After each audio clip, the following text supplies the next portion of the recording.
Next బీజేపీలో Kamaraj plan అట. ఏంది కామరాజ్ ప్లాన్? 10 సంవత్సరాలుగా క్యాబినెట్లో ఉన్న వాళ్ళు పార్టీలోకి వస్తారట. పార్టీలో ఉన్న సీనియర్లు వారు ప్రభుత్వంలోకి వెళ్తారట. ప్రజల్లోకి తరం మార్పు జరిగిందనే సంకేతాలు. ఢిల్లీలో బీజేపీ అగ్రనేతల ఆలోచన. సో ఇంతకాలం 10 ఇయర్స్గా 10 సంవత్సరాలుగా క్యాబినెట్లో ఉన్న వాళ్ళని పార్టీలోకి తీసుకుంటారంటే పార్టీ యొక్క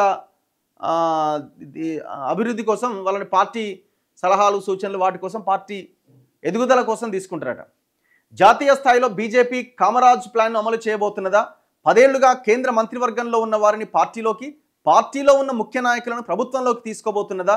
తద్వారా ఇటు పార్టీలోనూ అటు ప్రభుత్వంలోనూ కొత్త వారికి అవకాశం కల్పించబోతున్నదా? ఈ ప్రశ్నకు అవును అనే అంటున్నాయి. అత్యంత విశ్వసనీయ వర్గాలు ఉపరాష్ట్రపతి ఎన్నిక ముగిసిన తర్వాత పార్టీ అగ్రనేతలు ఈ అంశంపై దృష్టి సారించబోతున్నారని వివరించాయి. ప్రభుత్వంలో చిరకాలం ఉన్న నాయకులు పార్టీకి చెందిన ముఖ్యమైన నాయకులు ప్రభుత్వంలోకి వెళ్ళినప్పుడే కొత్త వారికి అవకాశాలు లభిస్తాయంటూ ఒకప్పుడు తమిళనాడు ముఖ్యమంత్రిగా వ్యవహరించిన కాంగ్రెస్ సీనియర్ నేత మాజీ అధ్యక్షుడు కామరాజ్ రూపొందించిన ప్రణాళికను ఇప్పుడు బీజేపీ తనదైన శైలిలో అమలు చేయబోతున్నారు.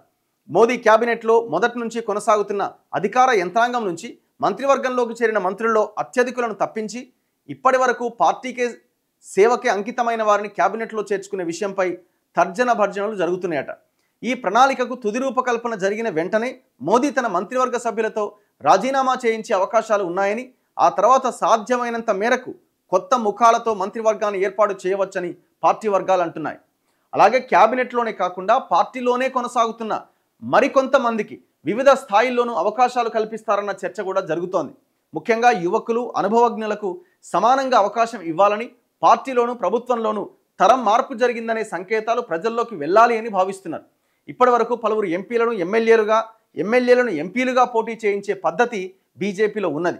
కానీ పార్టీ నుంచి ప్రభుత్వానికి, ప్రభుత్వం నుంచి పార్టీకి నాయకులను బదిలీ చేసి వారి సేవలను ఉపయోగించుకునే ప్రక్రియ అంతగా అమలు చేయలేదని పార్టీ నేతలు చెప్తున్నారు. సో దీని ద్వారా ఈ ప్రణాళికను అమలు చేస్తే కేంద్ర క్యాబినెట్లో దాదాపు 30 మంది మంత్రులను తప్పించాల్సి వస్తున్నది.